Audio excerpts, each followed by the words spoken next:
We're urban planners or architects, we're as human beings, and we are taught to kind of read our landscape. Like we know exactly, where the other side of the tracks are, where the neighborhood that you're not supposed to go into, where that's located. And that's, part of one of the things that, we when you grow up in a neighborhood that's considered low status, that like from practically the day you're born. And by low status, I mean the areas where there's more environmental burdens, in those places where there's higher rates of unemployment and poverty, higher rates of bad health outcomes, and also even the impact of people being involved in the criminal justice system, whether or not they've actually been in prison or if they've got family members who have been a part of that. And so, but the bottom line is those are the areas, and whether they're inner cities or former all white post-industrial towns or Native American reservations, they are all the places where if you're born and raised in a place like that, you are taught to measure success by how far you get away from it. That's the thing to mostly understand about that. But what's interesting about those places, no matter where it is, whether it's on the res or in the inner city or in a former coal mining town, the bottom line is all of those places, there's always successful people that emerge from them. And these are just some of the folks from my neighborhood, literally. That some of them are doctors. Some of them are the type of people who have like started small businesses and are doing pretty well at it. The woman who the Cosé with my rosé T-shirt is her name is Noelle Santos, and she's from the neighborhood next door to mine, in the South Bronx in New York City, where she did this really successful crowdfunding campaign where she was a big old bookworm, and we didn't have any bookstores in the South Bronx once the mega Barnes and Nobles closed down. So she did a crowdfunding campaign and decided to couple two of her favorite things, books and wine, and started the Lit Bar, which is lit is in short for literature and short for lit, like a little tipsy kind of thing. And so now she's actually, the proud owner of this very successful bookstore, the only one in the Bronx in New York City. And so what's interesting about all this, and this one I just love, the bottom picture, the young man in the middle. If any of you have teenage siblings or children, the old Netflix show 13 Reasons Why, the Tony character it's still played by Christian Navarro, who is from my neighborhood. So again, all of these, like, lots of talent, comes from neighborhoods like ours, and they're creating, in some cases, like the epitome of the lifestyle that they all want. But what's fascinating is, and it's also important to note that in the South Bronx, we've had over the past 5 years, we've had more kids graduating high school and then going on to college than we've had in the past 30. So this is huge for us, and everybody's like, super excited about it and all that stuff. But what's interesting is if you ask any of the kids, so everybody thinks they're all going to go to college, and then if you ask them, what do you think the neighborhood that they live in right now needs, and they will almost all to a person sort of say the same kind of thing, which is like, oh, we need more homeless shelters, we need more affordable housing for the poorest of poor people, and we need things like more programs for kids. And then we go, okay, so you're about to, so how many of you are graduating? Oops. And all their hands go up, going to college. You think you're going to get a great job afterward, and they're all like, of course. And then I'm like, so are you going to take your great big brains and your earnings, or are you going to come back here? And they're all like, hell no. Why would I do that? Like, I don't want to come back to a place or go to a place that has all of these things that, the homeless shelters and all of these things. I want to go to a place that like speaks to me, that has like the kind of restaurants and bars, and has the kind of lifestyle that I think that I'm going to be able to afford, because they don't want to have a place where community centers are the only kind of form of entertainment within their neighborhood. And so, because they know that those things are regarded or looked at as markers of poverty.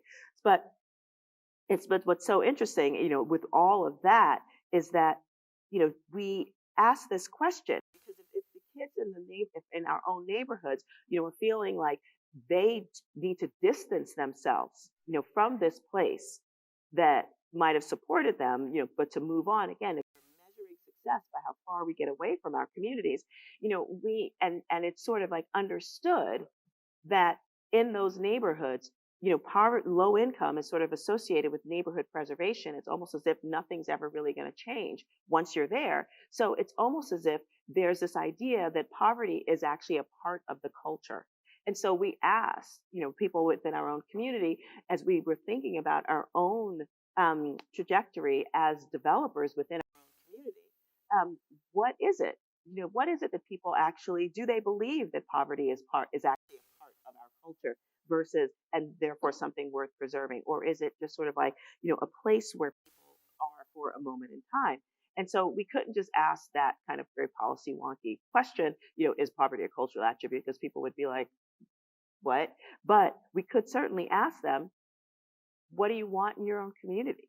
What are your hopes and dreams and aspirations? And people were really pretty quick to point out the kind of things they wanted within their own community. And interestingly enough, it was not the things that were already present in their own community, but it was the things that anyone would think a middle class community would want. Now, we as community developers, and also as someone who's been not just living, in my own community, which is a low status community, but also been traveling around and have been sort of seeing how really quickly the trends are in low status communities, that there's only really two kinds of development, real estate development, that happens there.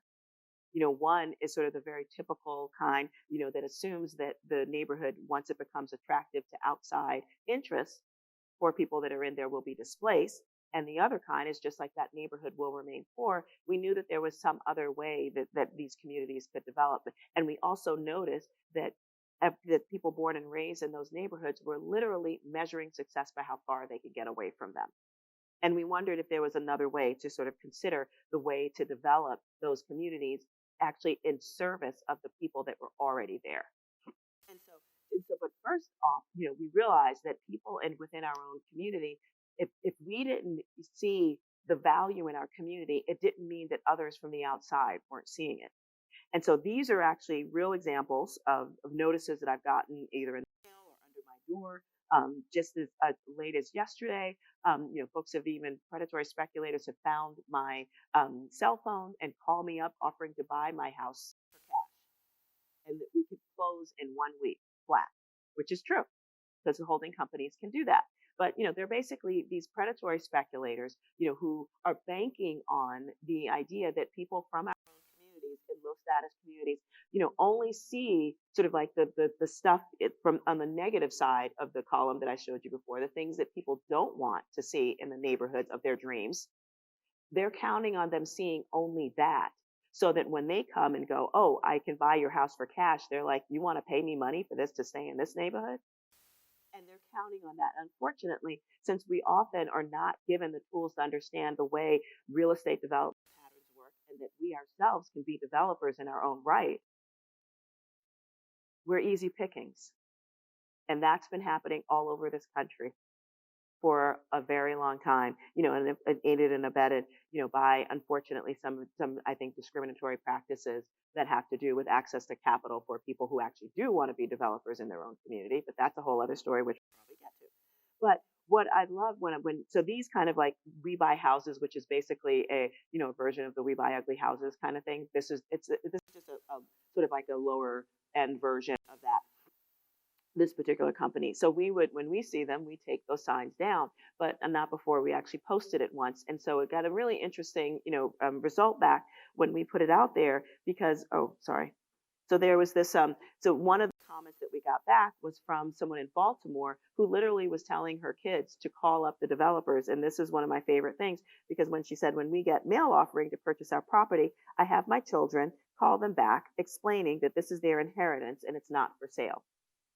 So there weren't too many people, and there aren't still too many people, because even if you look at the rates where people are hemorrhaging, their own, the property that their families might have been able to buy when land was cheap, at the rate at which we're selling it.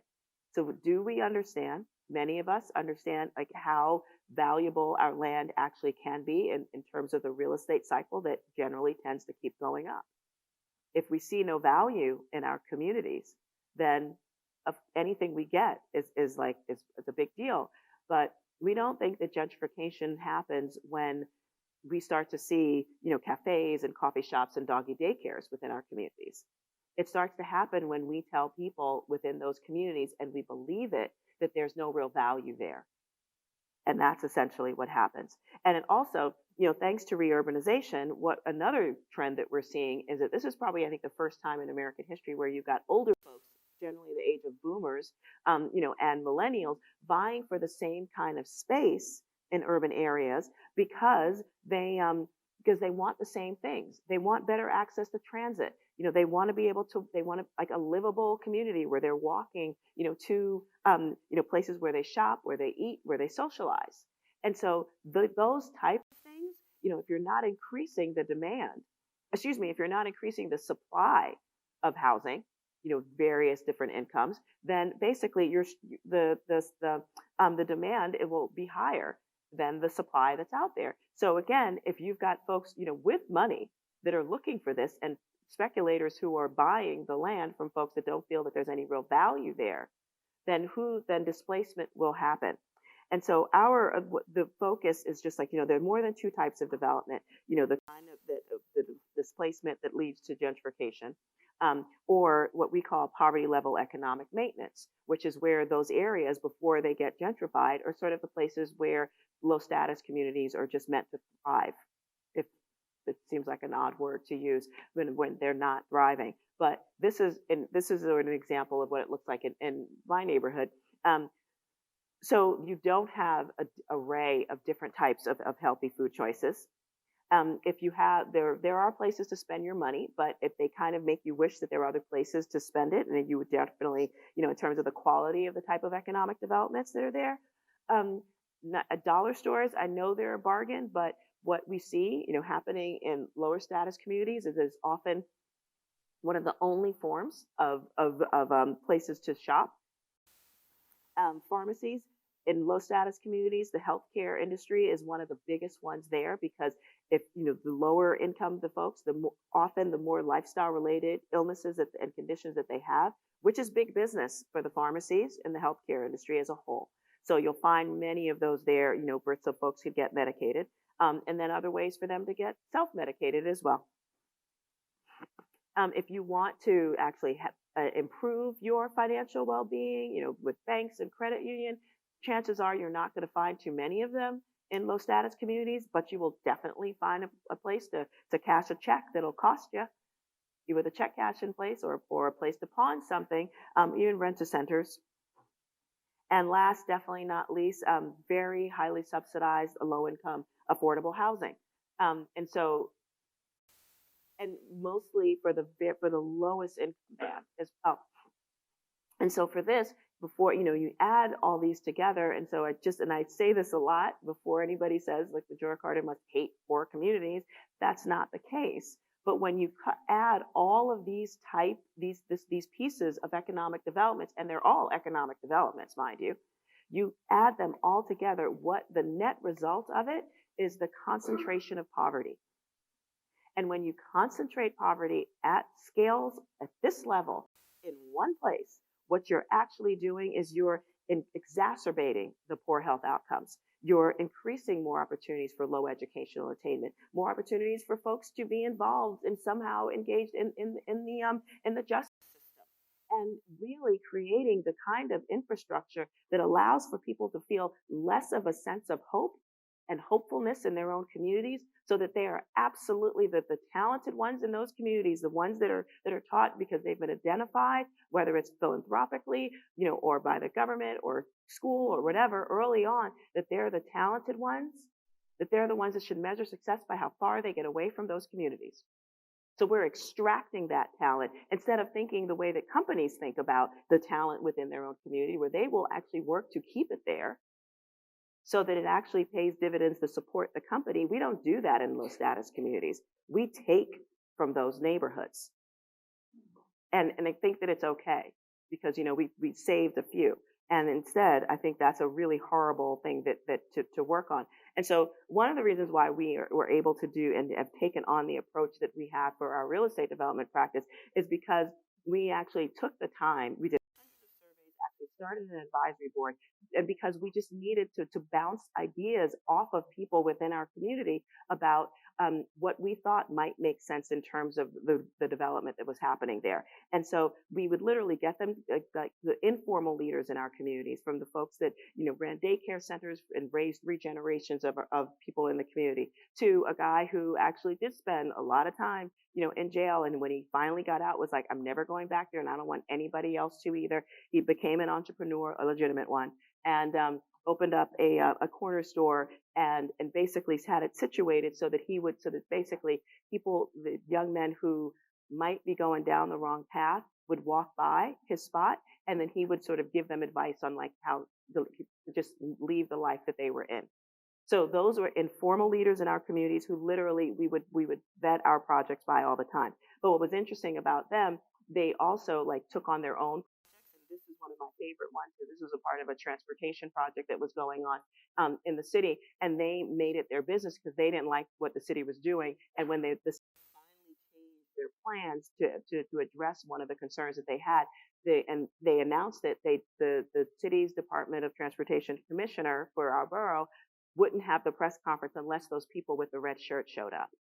Like, that was some power, and I thought was really incredible, and that really makes me really happy. But our idea for development is this talent retention strategy that we have that's really based on the kind of community that people feel as though it's an extraordinary place for them to be. It's beautiful. Both the built environment around them is just lovely to be in. It's got the kind of commercially viable spaces so that community could gather. Because community is not just a place; it's an activity. You need to do it with other people in order for it to count, as far as I'm concerned.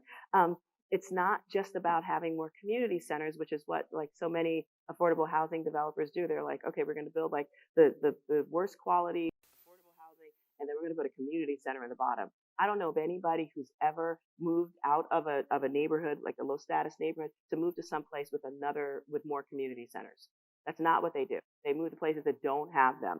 And of course, housing for various income levels, but also good paying jobs. And people did not for once, sort of conflate the idea of poverty with neighborhood preservation at all, because everything that was around them felt good about what they did. So we launch ideas in context, and I'll talk about more later in the Q&A, but I'll just leave it with this one for now. The idea that people wanted places to gather. So one of the first things that we were able to do, and again, we didn't have access to additional forms of like capital to borrow to do things like build a coffee shop, which people we knew would leave the neighborhood to experience. So we decided to build our own.